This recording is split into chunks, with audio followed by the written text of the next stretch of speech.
All right. Hello, everybody. Welcome to For Fantasy Sake QC, our Monday night show. Name to be determined. Maybe we'll circle back to that topic at the end. I'm here with Mike Sicoli. He's at __ Sicoli. I think that's how we need to sell it for the people back home because you got all this, you got all the tweets. Your Twitter feed is one of the best in terms of just staying updated. You're ahead of the curve, man. I'm ahead of the How you curve. doing? Oh, I'm just splendid. Just dealing with some college stuff. Back to school. I think this is our second show when I'm here at Quinnipiac. I have already gotten strep in that, so I'm feeling fantastic. It's not your flu Yeah. game, but it's your strep game, which is impressive. So I mean, let's go. You're gonna notice. You're gonna we gotta notice show me out. turn. You're gonna notice me turn and cough at some points. I will do my absolute best to mute because no one wants to hear that. But it didn't stop me from watching Sunday football, from watching some nice Thursday night football, and certainly won't stop me tonight.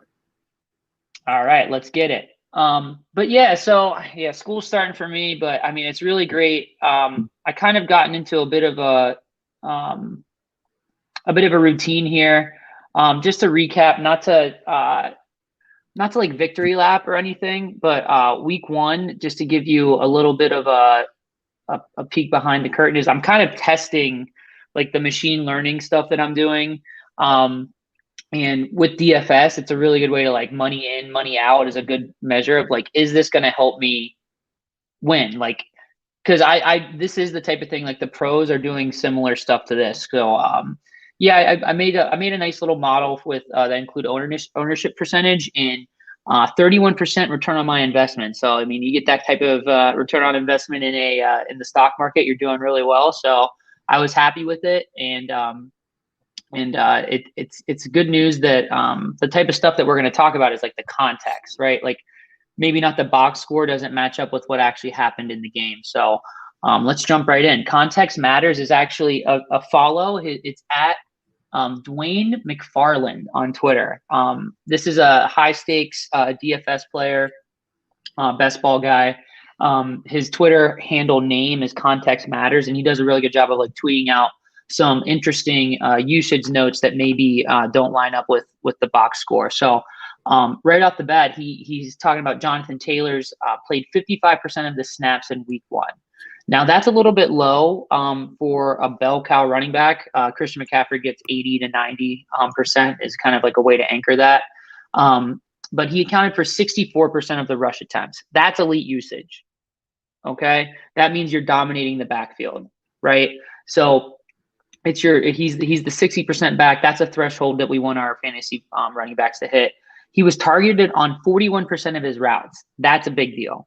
That means when Jonathan Taylor is running a route, that he's the first or second look on some of these plays. So they have a little bit of, he's not just leaking out and he's the outlet back. Like Patrick Mahomes, like isn't going to use an outlet back very often. That's why Clyde Edwards-Helaire is a bit underwhelming right now.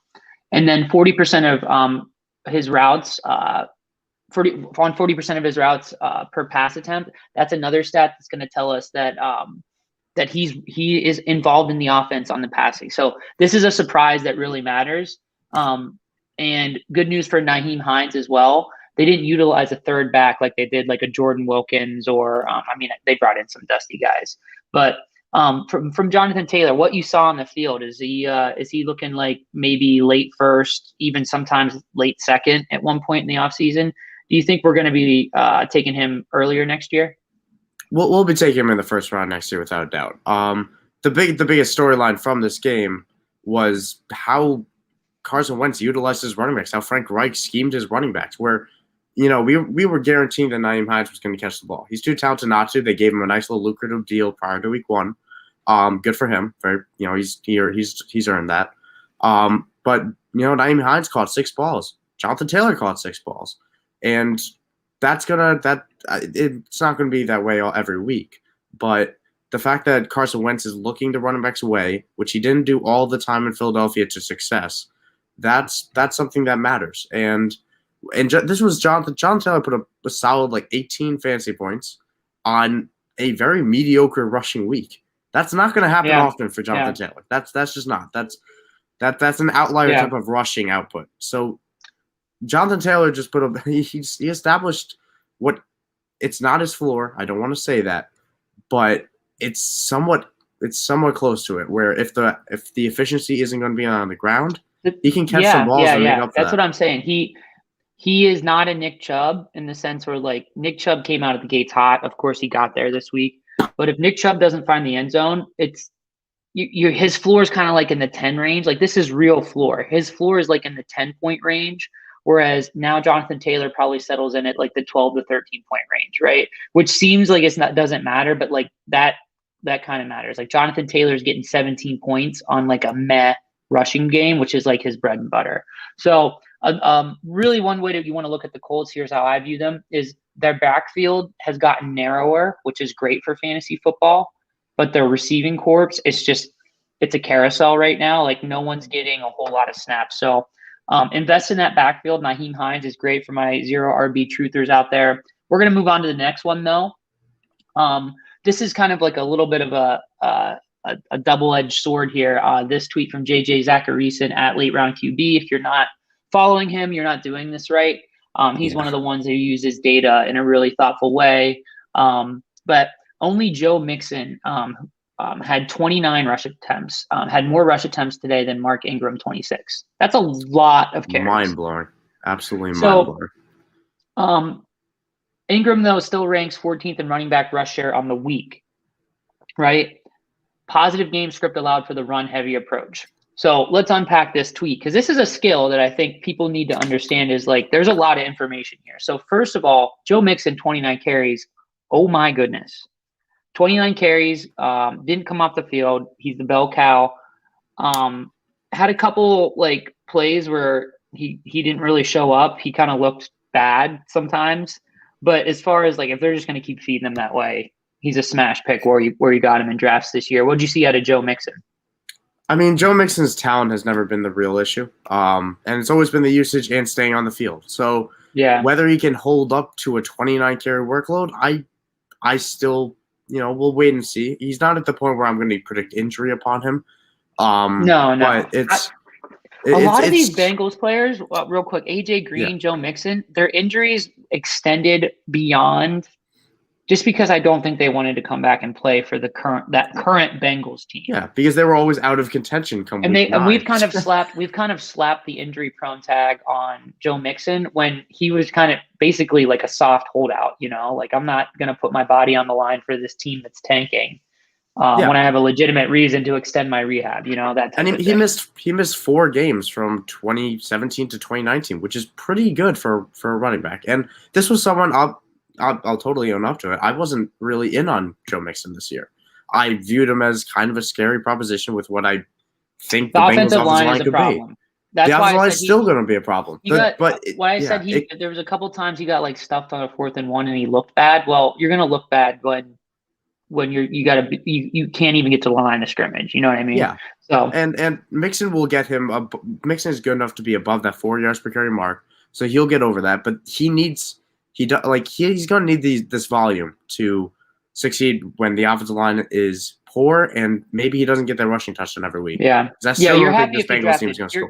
You're thrilled right now if you drafted Joe Mixon because he's going to get that volume. He's going to catch the ball, which is something he hasn't done. Here's a little dynasty take for you. I would say that we're entering probably about an 8-game window where Joe Mixon's a great sell candidate. Yeah, especially if this is the player that you trade away if you get 3 weeks into the season and you just don't, you don't have it this year. You know what I mean? Because he's going to smash this year, and then we're fading him next year for sure. Just based on I love selling second contract running backs on the first year out of that contract because it's always a good year. They always they sign that, and then we're always like, wow, like no brainer deal. That was great. But then 2 years goes by, and now Zeke is signed guaranteed for the next 2 years, and we're just like, oh my goodness. Yeah. So there's a little dynasty take for you, which you're not hearing a lot of those right now. I think people appreciate that type of thinking because but and then on the flip side, if you're contending, like keep them, ride it out. It is like kind of like Joe Mixon's a very liquid player right now. Like you can move him like if you want, and it's not a bad idea to take him in, especially if you need that like I got CMC and Melvin Gordon in the league, which Melvin just the way I thought it was going to go, right? 70 It's yards. just so That was an annoying. absolute dagger for the guy I was playing this week. So anyway, on that team, like if I could shore up that RB2 position, even because I am a little zero RB, even more extreme in Dynasty, that's a trade for a back where I know I could get him for a reasonable price and he could smash this year. I do think, and bring home the chip. I do think we should also briefly touch on the Mark Ingram side of this tweet. We're getting lost in Joe Mixon. He's an interesting player right now, but Mark Ingram, the Houston Texans will not see another game script like that. They ran the ball a ton. And because what this tweet is saying is he was about middle of the road for the amount of rushes he got in the backfield. So yes, you see Mark Ingram 26. He didn't carry. He wasn't getting this like absurd like Mark Ingram's the guy volume. It was 33%, 33, one third of it was Lindsey, 1/3 of it was Johnson, and 1/3 of it was Mark Ingram. They all had real defined roles, and they're just chopping up a bad backfield. Get out of there. Get out of there while you still can. Don't add Lindsey off of it. I know that's probably going to be a hot waiver ad. Don't add Phillip Lindsay. Just don't. Just don't do it to yourself. Don't add Mark Ingram. I am still scrolling through Mark Ingram. There we go. Mark Ingram, the last time he has had that many carries or more was week 9 of 2014. This is just such an outlier game for Mark Ingram. It's a trap. It's unbelievably an outlier. This will separate. Yeah. This will separate the field. This is one of those defining moments. Doesn't seem like it. Good teams understand that the Houston Texans will probably go 1-16 this year. One of my bold predictions was putting them down as winless. So I already got that wrong, but they're not. It's similar. Team. There also is a possibility that they're just playing hard. We got like this ragtag group of like old veterans, which I don't think is true. But what I did like, it's not down on the dock here, but what I did like is what I saw out of the Lions. They played hard. Yes. Man. The Lions were fired up for that game.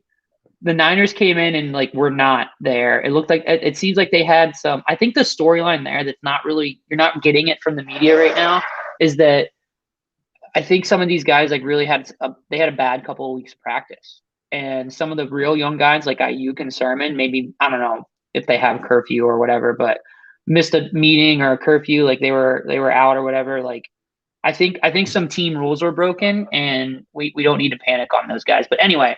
The Lions look good, and I think that's an offense that can sustain some good fantasy options outside of Swift and Hawkinson even.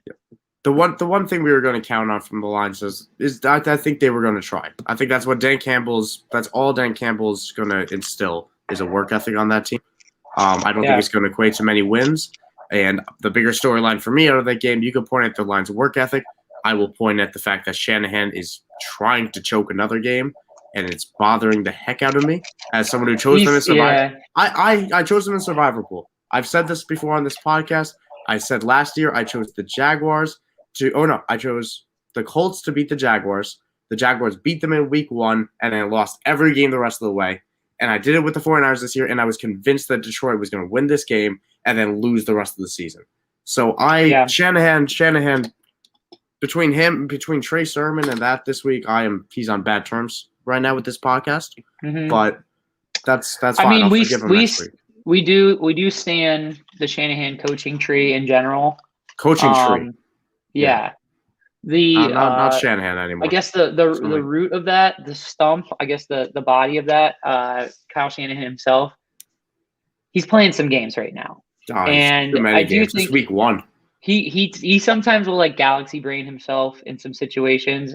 Really cool podcast. I think you would like it. Have I brought this up before? It's called Flying Coach. Sean McVay's podcast.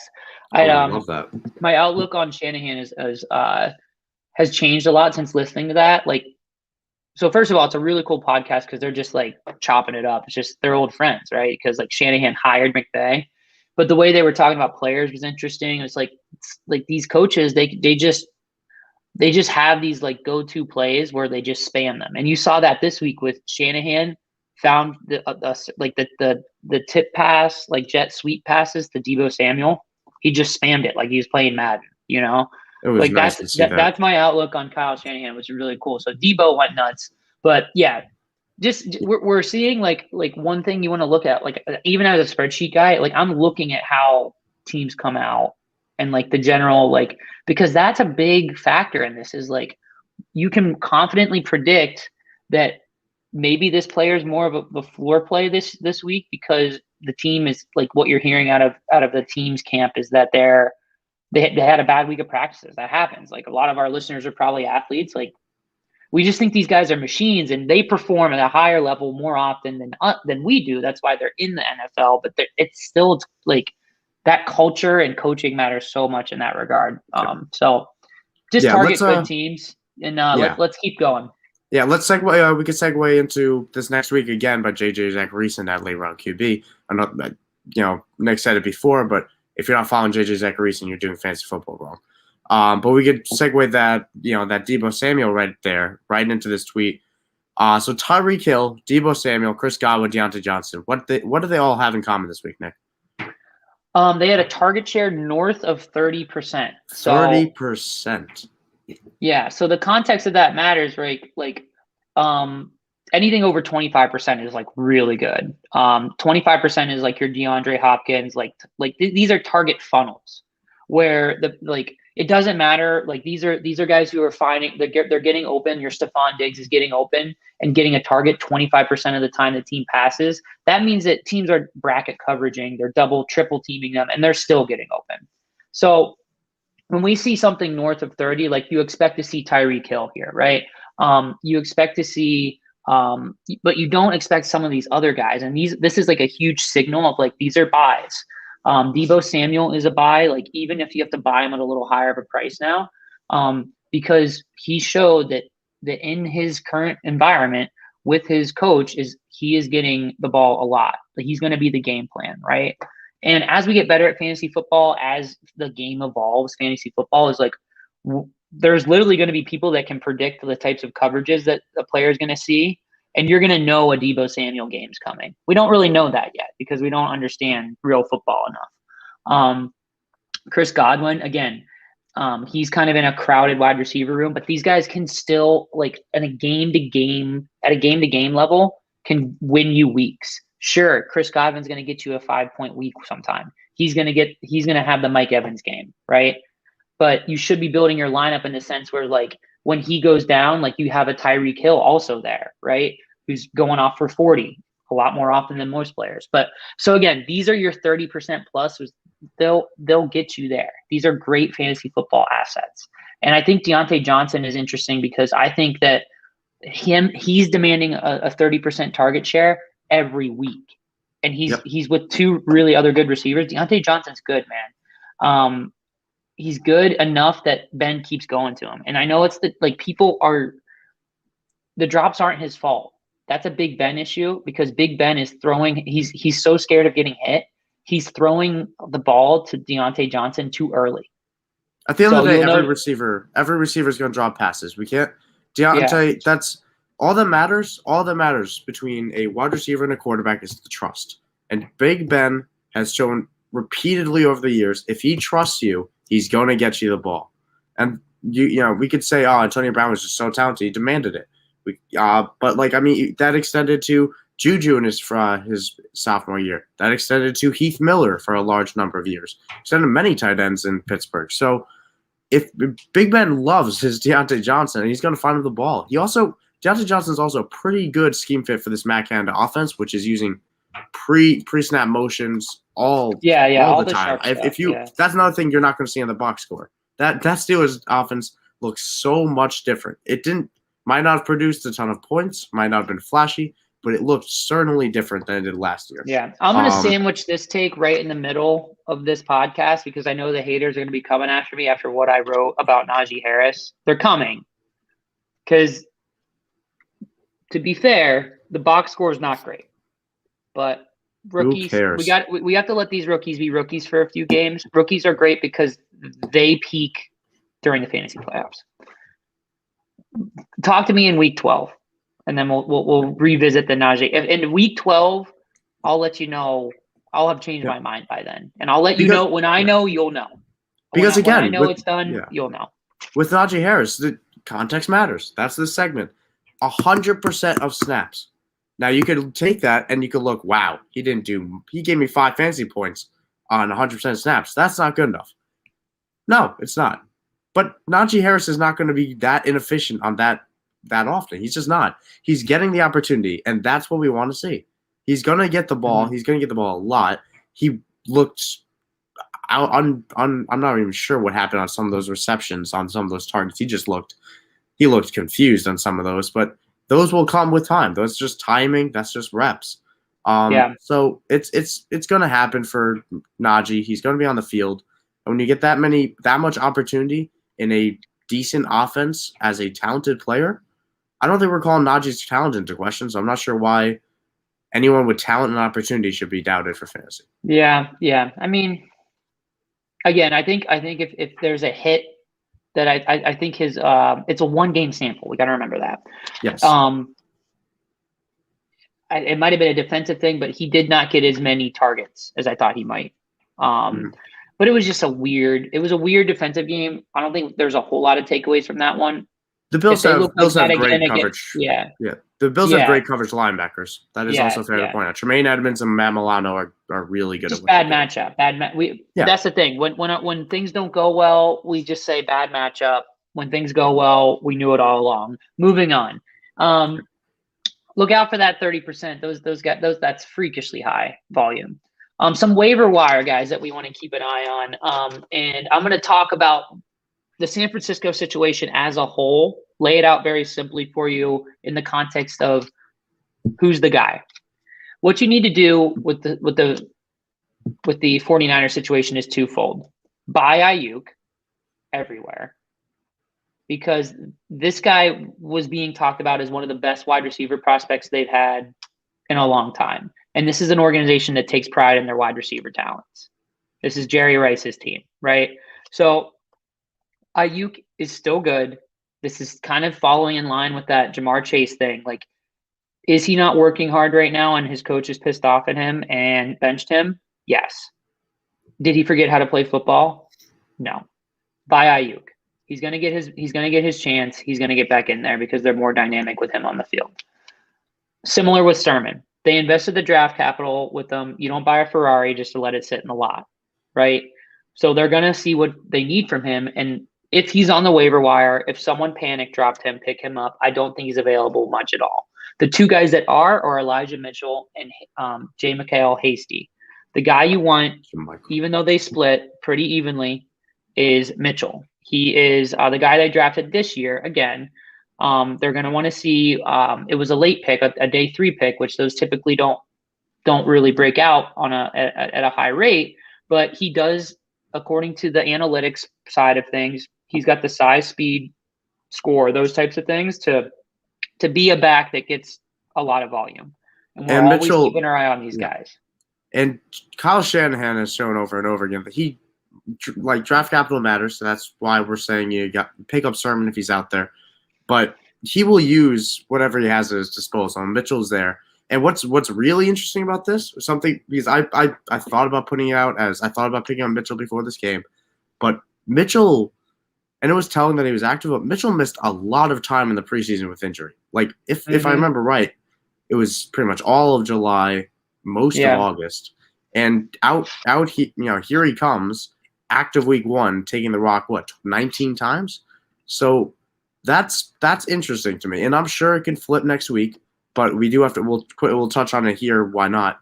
Raheem Mostert out, I believe, 6 to 8 weeks. Yeah, we kind of buried the lead on that one. So Raheem Mostert is out 6 to 8 weeks. This is why it matters, because Raheem Mostert's out, and who knows? Even if he comes back, who knows how long he's back? So, I mean, the backs are as follows: it's it's Elijah Mitchell, Trey Sermon, JaMychal Hasty. Not necessarily in that order, but those are the 3 backs that are going to be on this roster. And all of them will hold value, but Mitchell and Sermon are must-owns. How much of your fab budget would you spend on Mitchell this week? Because I think I'd be aggressive, to be honest.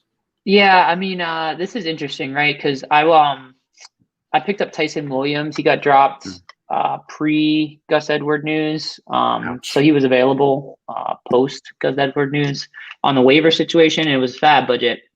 I put Dynasty. I put out of a $200 budget, I put 109 on him, so Wow. 50%. Just which was probably 10% more than I needed, but on that team, it's a zero RB dynasty team. Like, Yeah, that's why you you have the have to budget. take as many That's of why you these have the shots as you budget. can. You just have to take as many of these shots as you can. And if I lose, like I have 50% more to take another shot. But also I found out that the rest of my league doesn't value those types of players much. I'll back it down next time. People are Mhm. kind of afraid to bet too much and like look foolish. Like, I mean, you make that mistake once, right? Yeah. And So dynasty budget is a little bit different than redraft, yeah, where so redraft yeah, redraft these types of players, typically 25 to 30% will get it done. That's the cost. yeah. Um, if I you would really I want would them, put I'd go 30.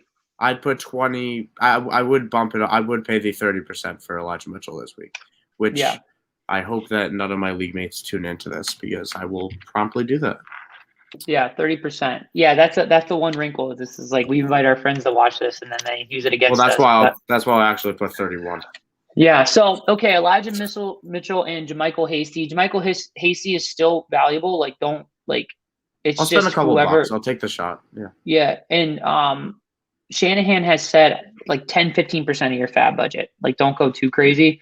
But Shanahan has said that the best ability is availability. He wants guys that can stay healthy. They've already met all of his thresholds for athletics. Like, he likes to get these big, fast, like kind of linebacker type guys. And he's been quoted as being frustrated with these guys aren't taking care of their bodies and stuff like that, like frustrated with injuries. So like I said, Hasty gets his shot. Like there's a pretty reasonable path to him getting a lot of carries just by staying healthy, and that's what we want to see. The next one up is I don't know if people are on this. I try to kind of not be influenced. I haven't really been on Twitter much since the games ended. But Kenneth Gainwell, I don't know if his role is flying under the radar or not. What have you seen about Kenneth Gainwell?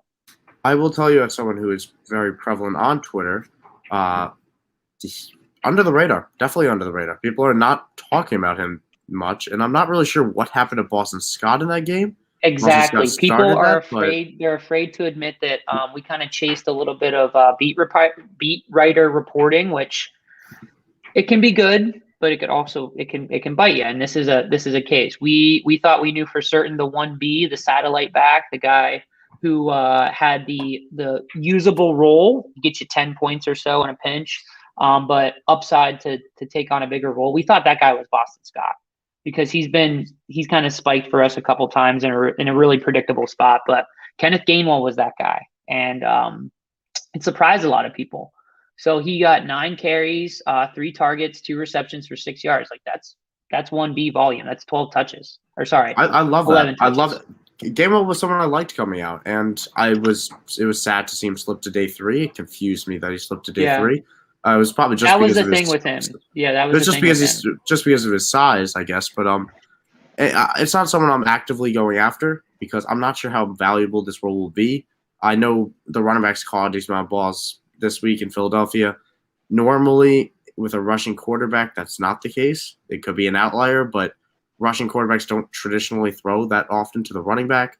Miles Sanders caught 4 balls this week. That could also. I think we change. need to be careful with that. We need to be careful with that. That sounds like we used to think about the wide receiver switching teams narrative a lot, which Stephon Diggs made us look foolish. DeAndre Hopkins made us look foolish on that. I think that narrative that rushing quarterbacks don't dump it off, I think that's kind of.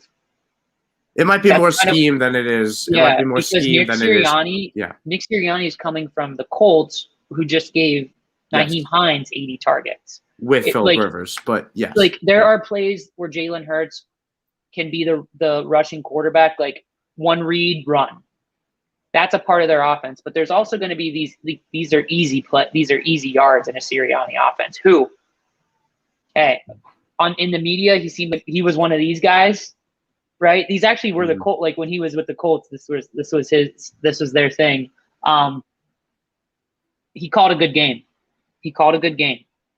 I'm hearing good things from people who know about football that Sirianni, like, that was a pretty good debut for them. Yeah, no, Um, they outperformed everything I thought they would do. They went into Atlanta, and while Atlanta isn't expected to be a great team this year yeah. by any stretch, but they But went on the road disclaimer, and I'm in Philly, so I might be getting like yeah. all of the secondhand like hopium because I'm not No, an no, Eagles fan, but I'm a firm anti. I do not, I still don't really believe in Hurts as a passer, but they went into Atlanta and they demanded that win. It was no doubt that they were the mhm, better team, which is impressive from a rookie coach, a kind of first time starter, a lot of yeah, Devonta Smith out there who looked fantastic. Um, it's yeah. I mean, it was. I'll pick up Kenny Gainwell because I like him as a talent, and like you said, maybe the Sirianni offense just does utilize the running back like that. And I yeah. don't think Miles Sanders is seeing 5 targets every week. I don't think No, that's going to happen. he looks like he's going to be a good pick where you got him this year. I think he slid too far.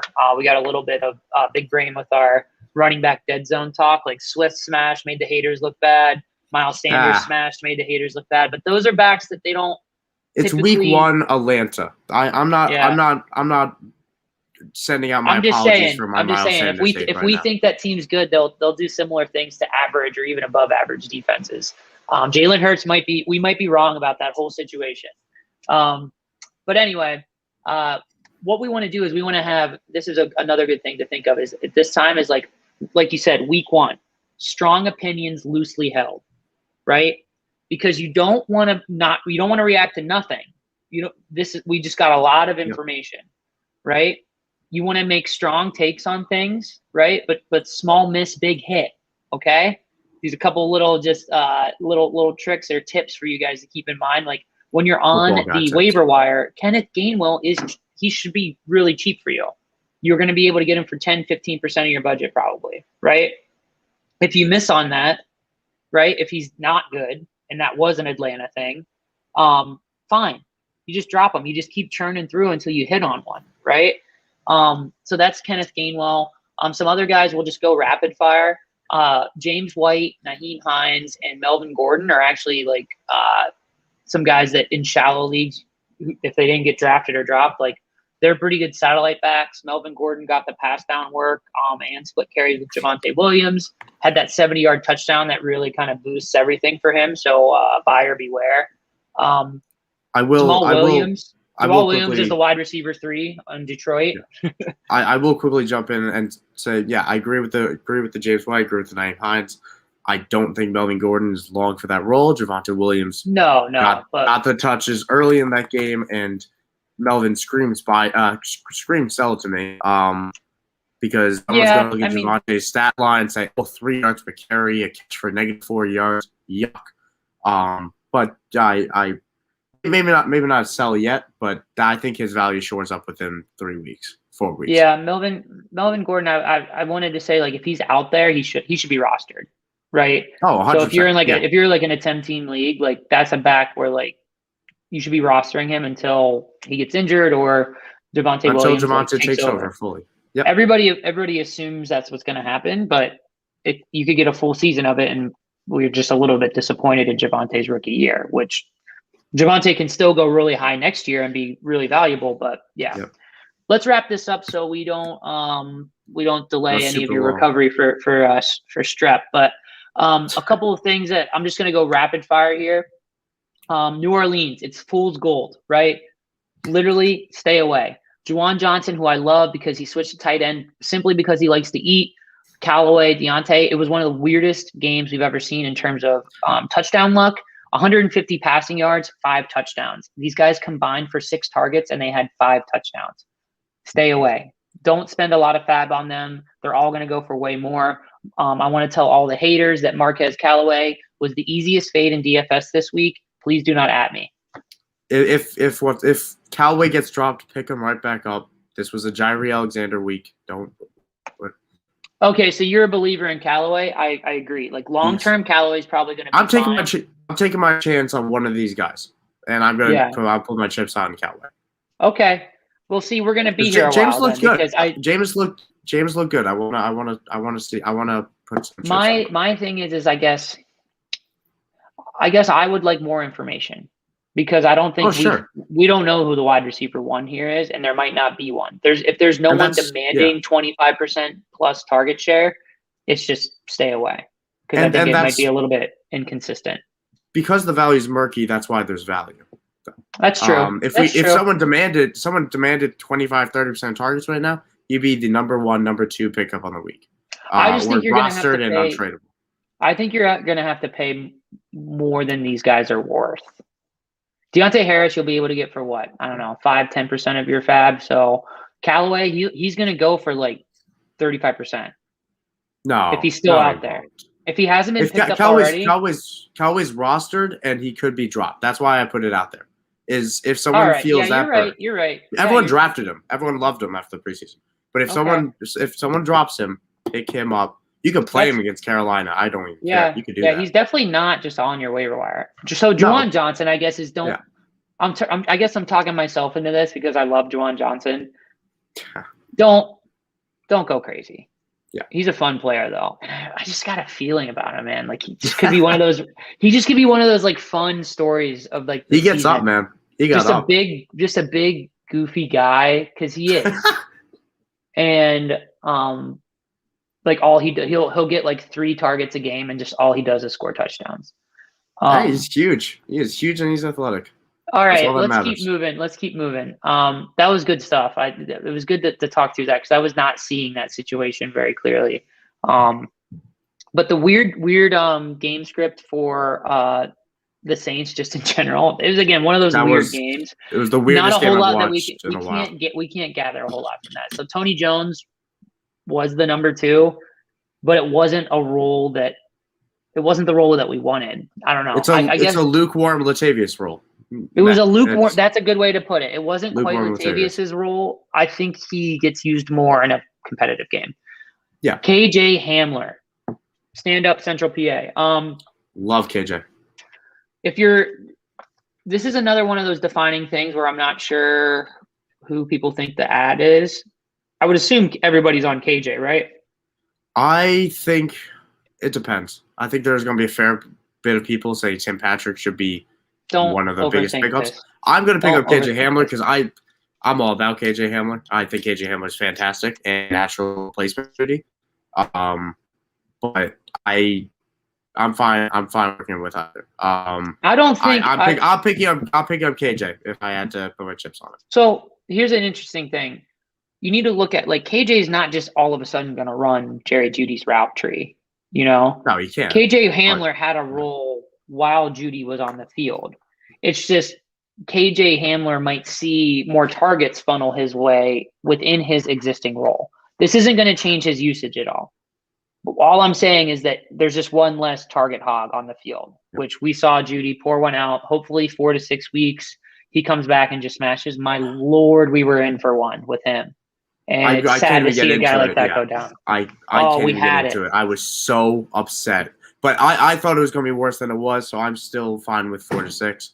I hope, prayers out there. Hope he gets better. Hope it's 3. But KJ, this was a guy who was a second-round pick last year. He was very close to having another big play on his 4th target. He caught the other 3. Oh, Teddy Bridgewater. And he plays Jacksonville and he plays the Jets over the next 2 weeks. I am totally taking a shot on KJ Hamler on waivers this week.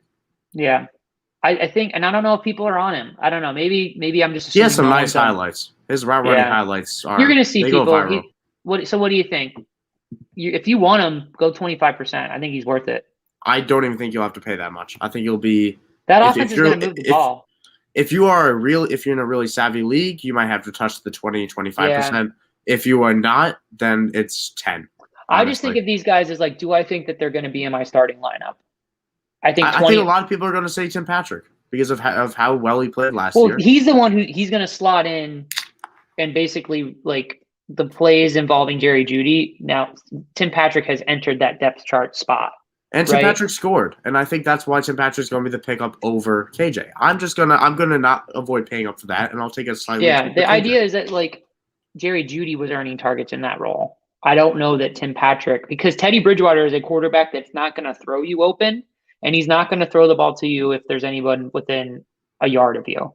So Jerry Jeudy was getting all these targets from Teddy Bridgewater because he's got 5 yards of separation because he's one of the best route runners in the league right now.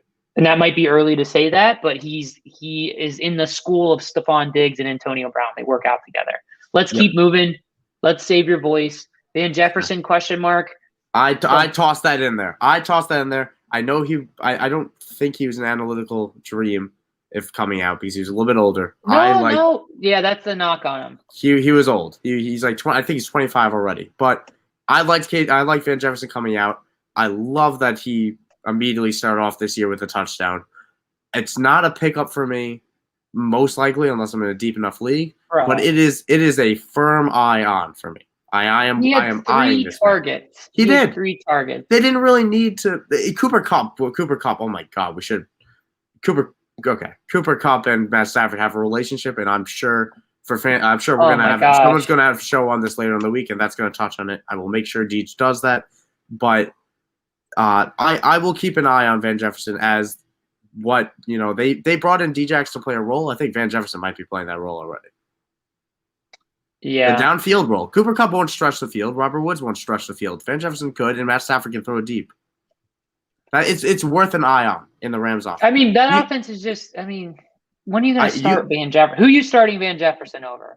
I'm not even picking him up. I'm not even doing this. I'm just saying I'm keeping an eye on him because any person in a deep dynasty league, I can see. Oh, deep dynasty. I'm rostering him in every dynasty, but in redraft, I am keeping an eye on him because if someone could be good in the Rams offense, if someone I think has talent in the Rams offense, I am keeping an eye on him.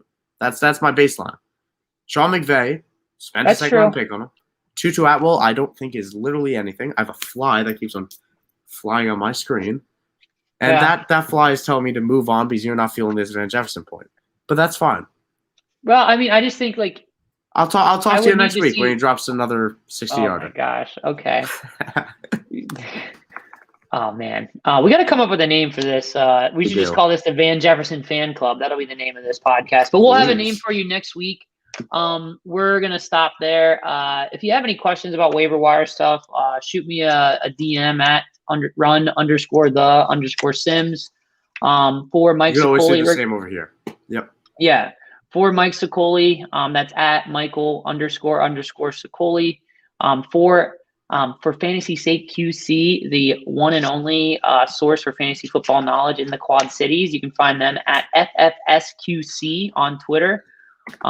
Taking us out, we got MPX Mobile Party Experience.